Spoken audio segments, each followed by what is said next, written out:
This is day 2 of giving you a harsh truth about life that I wish someone told me earlier. And today's truth is that you're not afraid of failing. You're afraid of what other people will think of you if you fail. But if you're afraid of that, imagine what they will think of you when you don't even try. But wait, they're not even thinking about you to begin with. This is one of the biggest realizations that I've come to recently because, yeah, we've all heard the slogan of don't give a fuck about what other people think, but genuinely think the next time that you're afraid to do something, it's not that you're afraid to do it, it's that you're afraid of what other people around you are going to think about you doing it. Because if you could fail in private, you wouldn't care. But when it comes to not succeeding in public, then it becomes, oh my God, like, what would they think? What are they going to think about me? What are they going to say about me? But the truth is, they're not thinking about you at all. My mom used to say this one line to me all the time, which was, no one's looking at your zit because everyone else is too worried about their own zit. And what that means is that no one's caring about you or looking at you or talking about you because everyone's got their own shit to worry about. Everyone's got their own problems to deal with. And that's why I think negativity and cynicism are so popular nowadays, because most people think that if they can ensure their own failure in private, they won't have to face it in public. But then that results in them not doing shit, which holds everyone back nowadays. And it all comes back to the ground level concept that you're going to die. So, like we talked about in day 1, I think about death a lot. And it's like whether you achieve it or not, whether you fail or whether you succeed, no one's going to care. So, you might as well go for the thing that you want in this life.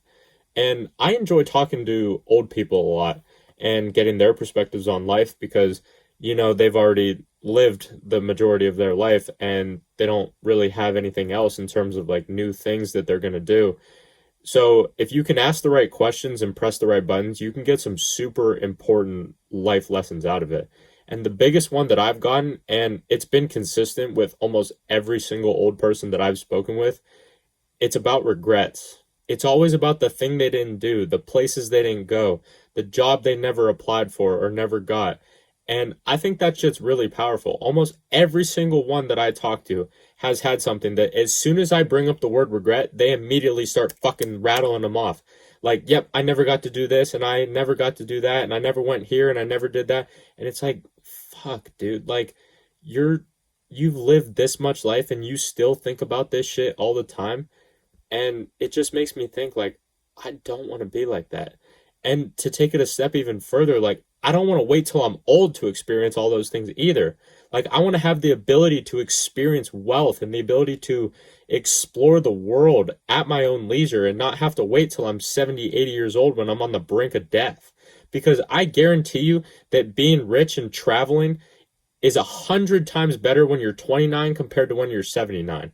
But in order to do that, you have to, quote, sacrifice your teens and your 20s in order to do that, which most people aren't willing to do. And they want to have fun now and work later. But what I think a lot of people don't realize is that the life that we envision, it's not as far away as we think. We think we've been programmed to think that it takes decades and decades and decades to do this shit. But that was a fallacy that was based on the opportunities that the older generations had. But we live in a world now where the opportunities are endless to make massive amounts of wealth for ourselves and for our families. And if you're willing to dedicate 1 to 5 years of your life to do it, you can accomplish it.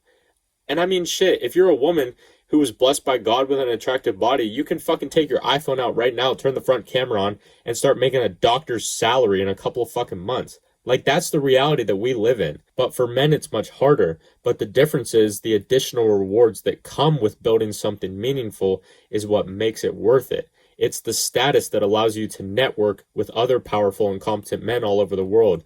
It's the fear that you strike into weaker men when they look at you and the powerful physical presence that you've built for yourself.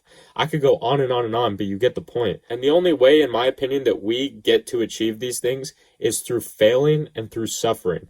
To grow, we must suffer and we must fail over and over and over again in order to find all the ways that don't work, so that when we find a way that does work, the failures and the sufferings that we have endured have built us and have made us into the men that are worthy of the rewards and the accolades that come with the success that we now have. So from now on, don't see failure as a negative thing. Like, oh my God, like, what are they going to say about me? What are they going to talk about me? Think of it as an attempt. Think of failure as an attempt, a new way that you found that doesn't work, which means that you are now one step closer to finding the way that does work. And I'll see you tomorrow for day 3.